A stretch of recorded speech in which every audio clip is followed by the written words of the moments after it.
Season 2 of Squid Games was absolutely mental and for all the right reasons. Not only do we get a whole new set of games inside and outside the actual competition, we also finally get to see a better look at the frontman himself. They've been dangling him over our heads since Season 1, completely a mystery, and slowly each episode we learn more and more about him, like the fact that he too played in the games and actually won like Gi-hun. He may have been the closest human being to Il-nam, the creator of Squid Games, meaning that he's the one who knows them best. He has spent years watching and orchestrating the games from the control room, and now he finally gets to see what it's like to be a player himself. This is so freaking cool that they gave us this. Just like in Season 1 how they used Il-nam as a plant who secretly worked for the games, they do the same in Season 2, but this time we know who it is all season. Because I remember learning at the end Il-nam didn't die after their game of marbles and that he was actually the mastermind that created all of this back in 1988, and it was the biggest plot twist. It immediately let you rewatch the entirety of the season with a completely new perspective. And instead of doing the exact same thing this season, I really like that they let us know ahead of time who the plant was, and we can see in each scene where Gi-hun is doing things the frontman doesn't approve of, he gives them this side eye. We get to watch it unfold in real time as he gets close enough to Gi-hun to learn about his plans for bringing down the Squid Games.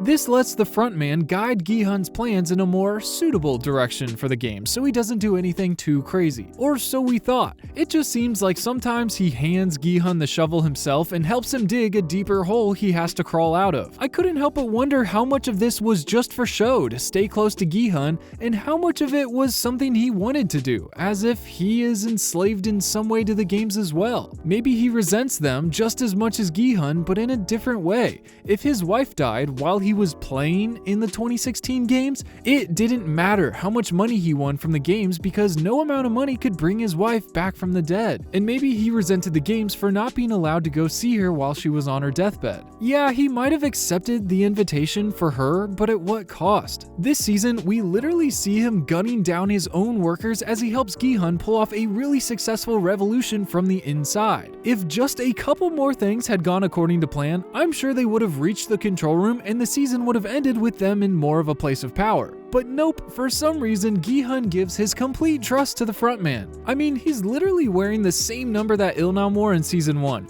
Gi-hun wasn't always the brightest character, he was quite actually dumb in the first season and survived a lot of the games solely from luck. It's weird how poor his luck is with gambling outside of the games, but as soon as he gets into the competition, dude just has the best luck bonus we've ever seen. But it felt like because of the first games he's matured a lot and it made him turn into this person that was 100% different from the person he was when he went into the games. And so a lot of us assumed that he would stay more grounded and aware and possibly a bit smarter, or at least be more careful with who he trusts. But honestly, he didn't even stop and think about it once. Even when the red flags started popping up, even when In-ho called him by name before they told each other their names, Gi-hun just completely ignored everything. I just found it so weird that they did such a great job with all of Season 2, all the way up until the ending. It feels like they ended the finale to Season 2 just like they ended all the other episodes. It feels like there's an episode 8 and an episode 9 out there that they just forgot to upload to Netflix. What happened to the ending and why does it feel so incomplete? Is there a surprise part 2 they'll give us next month? Christmas already passed. If they're stopping here, it must mean the games are not over. So far this year, they've only gotten through 3 of their games, and with the 2021 games having 6 games, it's safe to assume that there was supposed to be 6 games this year as well. Last we left off, there were 100 players at the end of Game 3, and compare that to the end of the first 3 games in Season 1, there was only 40 players left. But there was a fight in the bathroom that killed off 5 more, but even still, this year we have more than double what we had last year at this point. I feel like it's safe to say that Gi-hun is actually making a difference in helping the players survive. Either that or the games just aren't as hard this year, and surprisingly enough, only 5% of the people that watched the last video were actually subscribed. That's such a small number, guys, what are we doing? Just go down there and smash the button if you want to join everyone else in overthrowing the Squid Game so you don't end up like all the others. I have so many questions about Season 2 and now Season 3 that I'll be making videos on, and you're not going to want to miss them. Because Season 3 is now less than a year away from dropping, and with them literally stopping Season 2 at the worst possible moment, there is so much to talk about, so make sure you're subscribed. But like we're saying, at the end of Season 2, we have 95 players. The X's cause an uprising, but even before that, the O's came in the middle of the night and killed a lot of the X's off.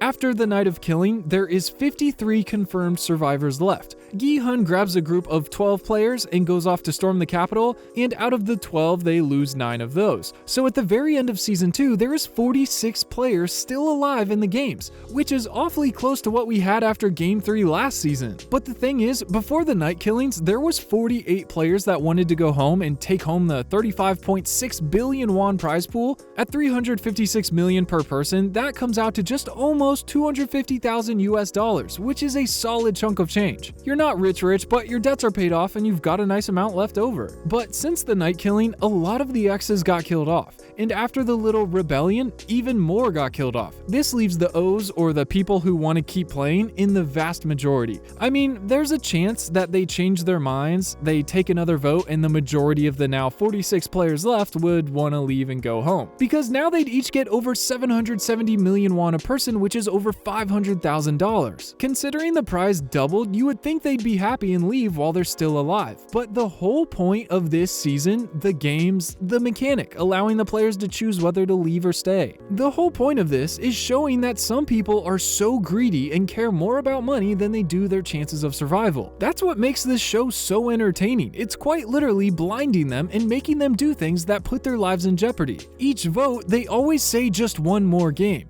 And as we saw in Season 1, the games specifically target people with gambling addictions, problems with money, and it's for this reason alone, because there's a good chunk of them whose greed will keep the games moving forward, which ultimately makes it more entertaining for the VIPs, which is why the games were created in the first place. And I'm really curious what this year's VIPs think of all of this. We know they watch the games, but I wouldn't be surprised if they have access to the cameras we see in the massive sleeping area. The series of actual games is not the only challenge you have to survive. We constantly see them pit the players against each other by serving them less food, pushing the bullies to eat others' food, and then give them all metal silverware and bottles to use as weapons and duke it out overnight. It's always really cool to see the very first moment that all the players realize that even if another player dies in general, even while you're not playing the games, the prize pool will still go up. You could see this in the first season too. Not only did the players realize this, but so did we, the audience. This opens up an entirely new set of challenges just to survive each night. It literally turns the players against each other. The sane players who just want to play the games normally and try to win have to stick together and protect themselves from the crazier crowd of actual killers that will seize the opportunity to grow the prize pool without putting themselves in that much danger, because their chances of surviving fights that they pick and choose is much higher than their odds of surviving a lot of the Squid Games.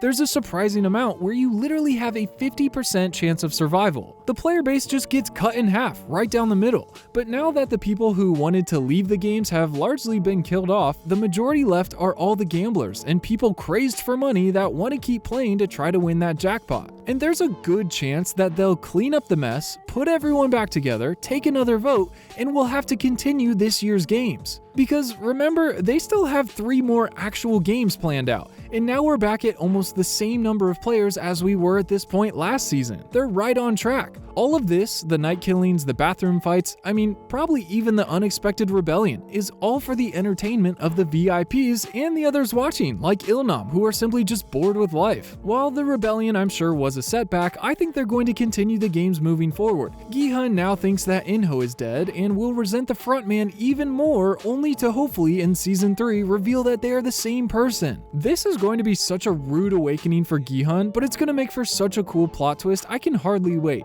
I just wonder if Gi-hun or In-ho's brother Jun-ho will get to him first. It's just so weird how abruptly they chose to end the season without even a release date set for Season 3. It really does feel like we're at the end of it and they could have just wrapped things up in another 2 more episodes. But I mean, I guess not. If they're doing a full another season, there's a good chance it's going to be 6 or 7 more hours just like Season 2. I mean, I'm sure they would love to show off 3 more of the games since that's the crazy part of the show that everyone fell in love with in the first season, but as they move forward in the games, it just means Gi-hun is going to become more and more hopeless. There's less chance that he could overthrow the games alone. Plus, there's only really one other player left that could help him overthrow more guards, but I bet since the rebellion, security will be more than doubled. There's also that one guard, number 11. I feel like her time to shine is coming up in Season 3. It feels like she may have been the last one to shoot the father, and just just like In-ho did to his brother last season, she may have shot him in a non-fatal area so that he would survive. We saw her hesitate to shoot him in the first game in red light, green light, and I feel like their story together is just far from over. There's so much more to tell.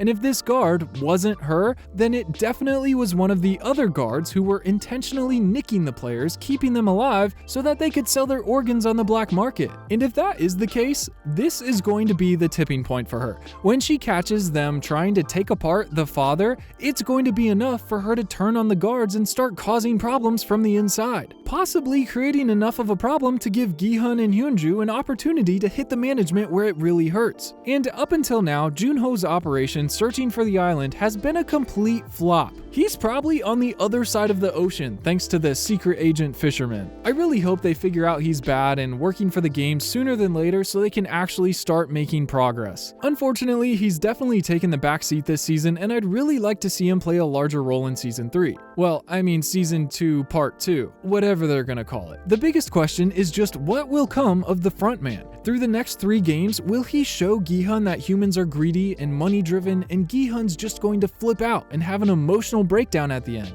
Is Jun-ho going to find him and try to rescue him from the games? We mentioned earlier that even if the frontman wanted to leave the Squid Games, I doubt he could, especially if there was any bad terms they would leave on. I feel like that's not a job that you could just walk away from and live a normal life. Would he turn into a VIP? Would they kill him off and replace him with the other frontman? Who knows? I'm so glad that they filmed Season 3 back-to-back with Season 2, but still, it can't come soon enough. The director said he wants to announce the release date for Season 3 shortly after Season 2 released, and hopefully it would come out the summer or the fall of 2025. Best case, we only have to wait 5 more months. Worst case, we have to wait 10, 11 months. But we're gonna be on the lookout for the announcement. Tell me in the comments if you liked or hated how they ended Season 2, and I will see you in the next one.